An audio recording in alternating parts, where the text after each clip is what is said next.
Welcome to this edition of Ability Zone. I am Paul Amadeus Lane. I am your ambassador. On this show, we're going to catch up with one of the great exhibitors that's going to be at our Boston Expo just right around the corner. But before we do that, what we want to do is show you how easy it is for you to register and for you to be there. Are you going to be there? Make sure you tell your friends about it as well. So the first thing we're going to do, we're going to go to abilities.com.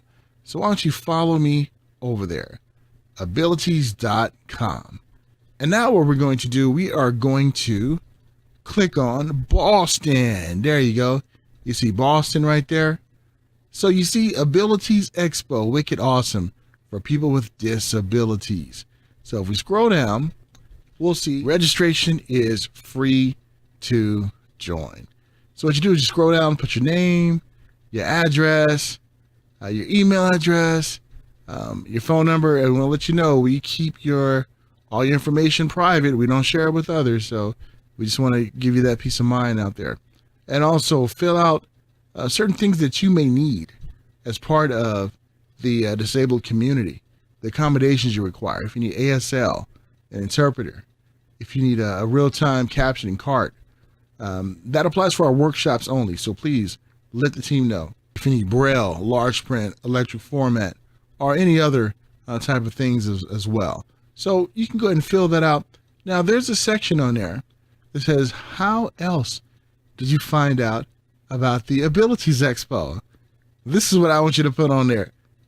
Please specify Paul Amadeus Lane, ambassador himself. No, I'm just joking, but put how you found out about it. It really helps us to see where we need to put some of our effort at to make sure ones know more about the Abilities Expo coming up. Another feature that I love are the workshops. So let's look at some of the workshops that are going to happen there. We're going to find out about the application of power seating function. That's pretty cool. Here's some other ones too. Adaptive sports.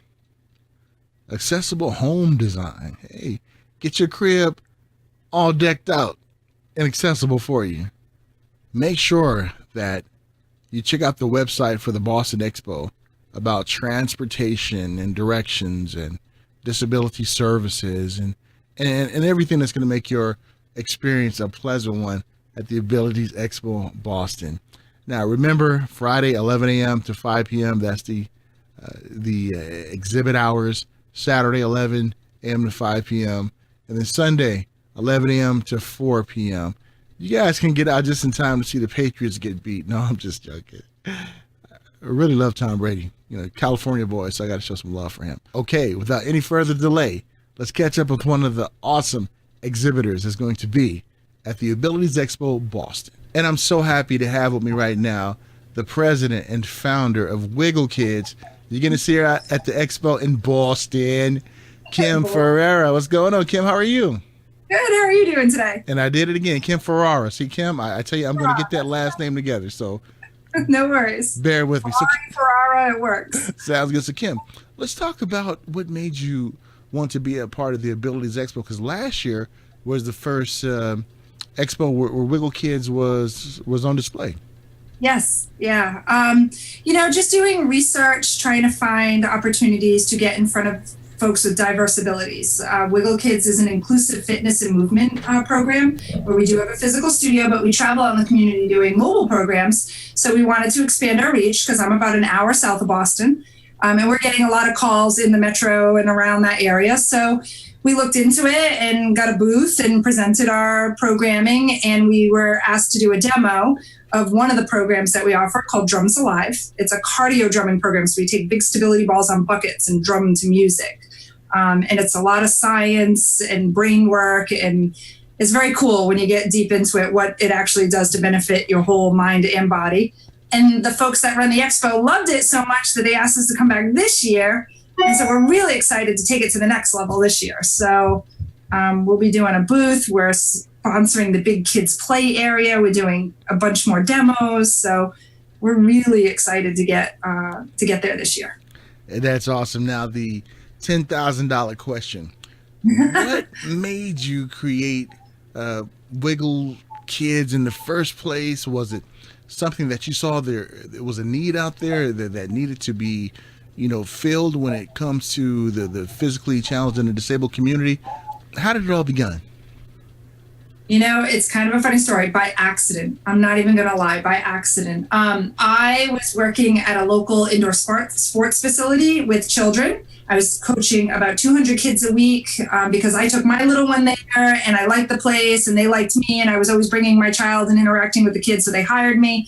It was all sports. But the littles, I noticed, they don't all have the skills necessary depending on where they are in their growth and development to handle sports. So, I was always tweaking and modifying the way I taught so that everybody was engaged. Everybody was getting taken care of. No matter if they were super shy or hyperactive, everybody was able to participate.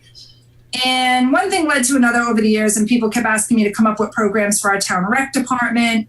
And so I had to, leave gracefully and with good relationship from the sporting facility and went off and did something for our town rec department that was more fitness based for the little guys. And that led to me needing more space. And I just honestly thought I was going to work with kids staying fit. I got trained as a youth trainer.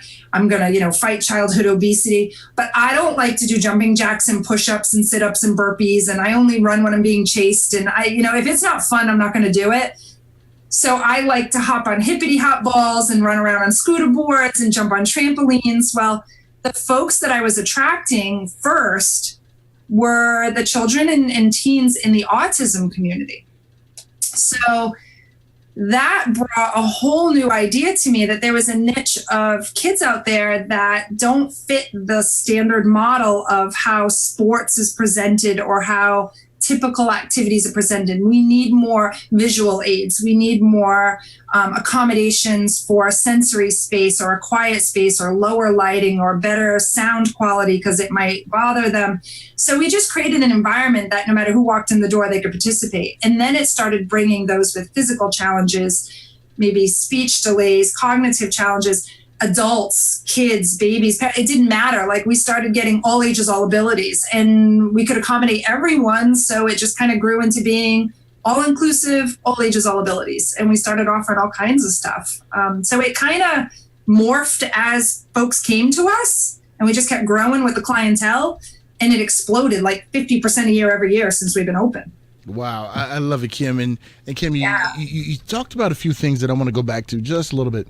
About childhood obesity, and there's a big problem even with adult obesity. And so we have the children and their parents. They can actually do this together. Am I correct? Yeah. A lot of times we tell the parents, we only charge for the child. We're happy for you to play as their support, their wingman, their backup, whatever they need, because you're benefiting as well. You're releasing stress, you're getting exercise, you're having fun. It's bonding time with your child. Like, we're not going to charge you for that. We're happy you're here and supporting them. So as long as we have enough equipment, like jump on one yourself and join in. So we love it. It really works out well for the family. That is so cool. And we've been showing some of the equipment off while we've been discussing via the video feed, and it looks pretty fun. I'm like, I'm gonna have to do something like that. But when it comes to the Abilities Expo experience in Boston, yes, I know whenever I'm at the Abilities Expo, I always just take a step back and look at the stories that are being written, like a smile on someone's face, or just the interaction.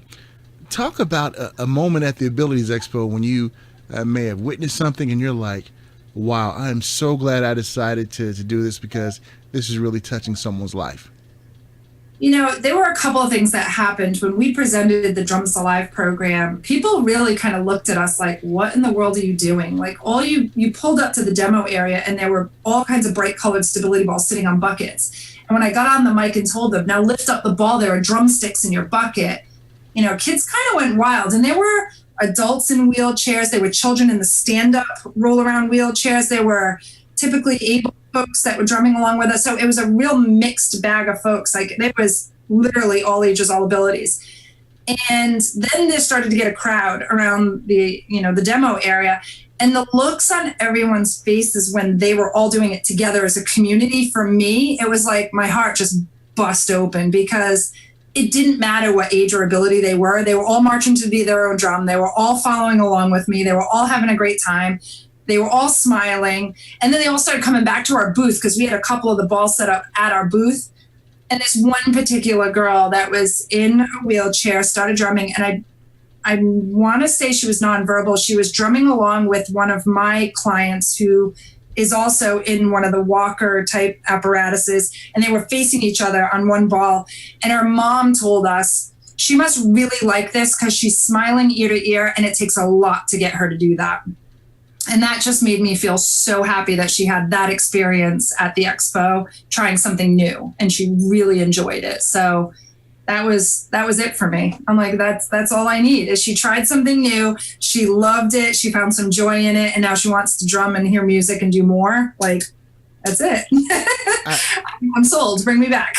I love it. I love it. I love it, Coach Kim. And when we look at things like that, that really just shows how important the Abilities Expo is, and also organizations like yourself being out there. I know David Corse and I, we talked about this right before the Los Angeles Abilities Expo, and I asked David. I said, David, share with me one of your unique experiences at the Abilities Expo. And it was like several years ago, and he was able to see a kid really just make some improvements and just start to improve himself over the years. So when we look at how important it is for the disabled community and their parents being there at the Abilities Expo, what type of advice would you give ones who may be on the fence, like, well, I don't know if I want to go to the Abilities Expo? Maybe you being, in the industry, and you just being one of the exhibitors out there, how can you get those who are like on the fence right now, not sure if they want to come or not, especially when they have a disability? I think one of the toughest things in life for anyone, and I even experienced this recently with my littlest one, and she doesn't necessarily have a disability, but the anxiety of trying something new came up strong and hard for her this week. And I pushed her outside her comfort zone to really try. She wanted to join this run club, Girls on the Run type of program, with all little girls that do these running activities. And she was really hesitant and really shy and didn't want to do it. I don't want to get there. And I said, you know what? Just try, because what I've found out is that you cannot grow without a certain amount of pain. It's just one of those things. And by pain, I mean being pushed outside your comfort zone a little bit. So if going to an expo like Abilities Expo is not something you would typically do, I would say try it at least once. You don't know. It's not a show I would have typically signed up to do, but I went outside my comfort zone, packed up all my equipment, drove over an hour and a half away from my studio, set up at a place I'd never done before. I didn't know who I was going to meet. I didn't know what kind of clientele. I didn't even know if I'd be able to service them, because it's an hour and a half away from my studio. And I'm still getting calls from folks from that show. They're calling me now. They can't wait for us to see us there. I have meetings lined up at my booth over the time we're going to be there, and it's not for some time now. It really paid off, and I was uncomfortable to do it at first, and it worked out very well. So I say, for someone who's going to sign up as an attendee, for me, it was just one booth. For them, they get to see there's so much more opportunity and chance that you're going to find somebody or something that will fit a need in your life that you may not have realized you had, and you can go from there. I love it, Kim. What was one of the coolest things that you have seen, maybe from an exhibitor or just being a part of the Abilities Expo? Because let's face it, when you're at the booth, me as an ambassador, I know just how dedicated ones at the booth have to be. They have to be there 24/7, when it comes. But when you do get a chance to walk around and observe certain things, is there anything that you look back on your experience last year and said, wow, that was pretty cool? God, there were so many. I'm not going to lie. Everything from the day-to-day activities that someone without a disability would take for granted, that people have come up with some ingenious ways to make that easier for those with disabilities, I found fascinating, to the point where I'm trying to partner with some of them to make my drumming equipment and my equipment more accessible. So I'm looking forward to meeting up with them again, because I thought that stuff was so cool. Things I would have never thought of, like something that would hold a fork in your hand easier, now could help me help folks hold their drumsticks easier, and that's not what it was meant for, but we can use it for that. So like little simple things like that. And then the other side of it was there are no limits for anyone. I truly believe that now, because the performances I saw during the demos, the equipment that I saw that was able to let folks do things that they may not have thought possible just blew my mind. So I don't know. It was kind of a culmination of the whole show. Just I took videos of myself walking up and down the aisles in complete shock. Like I just really was in awe of everything that everybody brought to that show. I love it. I love it. And thank you for sharing that with us. And we kind of touched on this earlier when we talked about childhood obesity and getting healthy. Why is it so important for my community, the disabled community, not to discount the importance of health and exercises? Because sometimes, I'll tell you what happened, Kim. Sometimes when we have a disability, we want to have a pity party sometimes. I can say it because I'm part of the community. And what happens sometimes is like, you're like, well, I don't want to exercise. I'm dealing with all this. I don't have time for that. Or you have a parent like, well, my child is dealing with all this. I don't think it's going to benefit them. Talk about just the importance of movement and exercise and what it does to the brain. Well, and you just hit the nail on the head, is that there's a mind-body connection that is very, very, very tight. I may be someone who jumps on trampolines and hippity hop balls for a living, but I'm also a trained registered yoga instructor and do a lot with meditation and mindfulness. And so there's huge amounts of science that says you can't be in the right place in your mind and your brain health if your body's not active and moving. So you have to take care of this vehicle in no matter what shape it's in. If it's not being treated properly and taken care of, it's the only one you have right now. I mean, this is it. This is our one lifetime, right? This is the vehicle we've been given. So you have to take the best care of it you possibly can, no matter what cards you've been dealt at the moment. So it also keeps you in the right mindset. I mean, let's face it, exercise, and there's all kinds of science proven it combats anxiety, depression. It keeps you from cycling. It keeps you in a healthier state of mind. So, that little bit of exercise is going to put you in the right mindset to overcome the diversity or, ability that you're struggling with for that next time that it flares up or whatever the challenge is. So it's really important to keep up some type of daily practice, no matter what it is. Maybe that day physical stuff is hard for you. So take a moment to get quiet and do a little meditation. Do some singing. Let's face it, it's chanting. It's the same thing. It really will put you in a better mood. And then the day that you can do the physical stuff, you do the physical stuff. But at least you're mindful that every day you're practicing something that keeps that body, all connected and moving properly. I love it. I love it. And Kim, anything else about being at the Big Abilities Expo or WiggleKids that you'd like to articulate out there to the audience so that anything else we might have missed? Just that WiggleKids itself is a very unique organization where we have taken such a wide variety of activities, but no matter what we do, we pride ourselves on saying there are three things that we always apply to everything we do.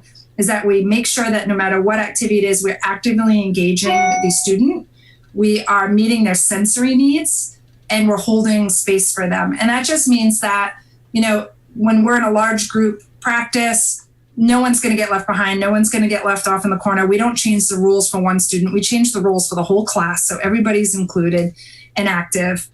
We're meeting their sensory needs through the activity. So I'm not going to go over and change one person's piece of equipment. It's everybody's using pretty much the same stuff. We're all drumming on balls. Maybe some people are using pool noodles or drumsticks or boom whackers, but we're all drumming so that we're all getting that same input, that same exercise, and it's benefiting all of us the same way. And then holding that time and space is just making sure that I'm on like 200% with my students. I check life at the door. Like it's all about them in the moment, so that when I see that milestone, like they give me one crack in the door that opens this much, I'm going to stick my foot right through it and expand on it and show them like where the next level is for them. Our goal is to make our students' worlds bigger. So if they've been living small because they feel like they can't really do much, we want to make that world bigger for them. We need more of you out there, Kim. You know, I'm looking for more. I have a consulting business where I teach people how to run their own inclusive fitness studios, just like I do. And I certify instructors in these programs. And I have certified those with special needs or disabilities to be their own instructors. Like there's nothing better than seeing an instructor with a diverse ability teaching those with diverse abilities. They know, they're in it. My client that attended the show with me last year, she'll be back there with me this year. She's amazing. And she teaches cardio drumming. And she has a physical disability and she's a rock star. So you guys will get to meet her at the show. She's awesome. So I couldn't be prouder. I love it. So ones who are not in the area, because you talked about how you even do coaching, video coaching, you know, throughout the world. How can ones find out more information so they can get Coach Kim just to get him, whip them all into shape and to be able to better ones out there like you're doing? I would love that. There's so my consulting coaching programs are on the basis that I believe we all live on the human spectrum. So I named the program Be Human. So my website is Be Human U, like Be Human University. So it's BEHUMANU.com. And I list all my training workshops. You can get Drums Alive certified, which is the demos we're doing at Abilities Expo Boston. I am a master trainer for a autism and special needs yoga program called Creative Relaxation. I'm also a Reiki master teacher. So I do a lot of energy work in my programming. I think it's huge to help relax and calm folks so that they are in a better place to try new things. And I also do a business coaching program where you can take different modules and learn how to build a business from the ground up, running your own inclusive fitness programming, just like I did. I've already put half a dozen students through it. It's all done online. They're all over the world and they're all running successful inclusive movement businesses. So it's going to work. Sounds good. That's awesome. So the Abilities Expo, make sure you check out Coach Kim over at the WiggleKids and have some fun with her. And Kim, anything else before we leave? No, get ready to play because we are sponsoring a 40 by 60 play space at Abilities Expo Boston. So we're going to have our booth, but we're also I'm bringing scooter boards and light boards, and we're building a sensory castle and trampolines and jumperoos and a ball pit. Like we're bringing everything to set up a giant play zone so that all the kids and teens that want to come and check it out and try out some activities, they get to for themselves and have a lot of fun and see what it's like for inclusive movement in their life. So come find us and play. You heard it from Coach Kim, and you cannot disobey her because she's awesome. Got to come out there and check out the Abilities Expo. Coach Kim, great talking to you, my friend, and much success. Hopefully we can get you out to the Abilities Expo Los Angeles one of these years, because I think I would love that. They actually were trying to talk me into doing the Drums Live demos at all of them. It was just so last minute notice. I couldn't get all the plane tickets and scheduling to work. So maybe next year I'm going to have to start doing the rounds. That sounds good. And you tell David Corus when you come out there, make sure he takes you to get a nice meal for you coming out there. All right. Sounds good. Once again, a huge shout out to Kim Ferrara. I think I butchered her name during the interview, called her Ferrara, but Kim's nice about it. And then make sure you go to her workshop and go to all the workshops. Plan a full day out there. Come on out to the Abilities Expo. Remember, go to abilities.com to register, find out information about transportation, exhibit hours, show hours, and just make sure you're there. And when you see my friend David Corse or Luce, give them a big hug from me, all right? All right, folks, we'll talk to you soon here on Ability Zone.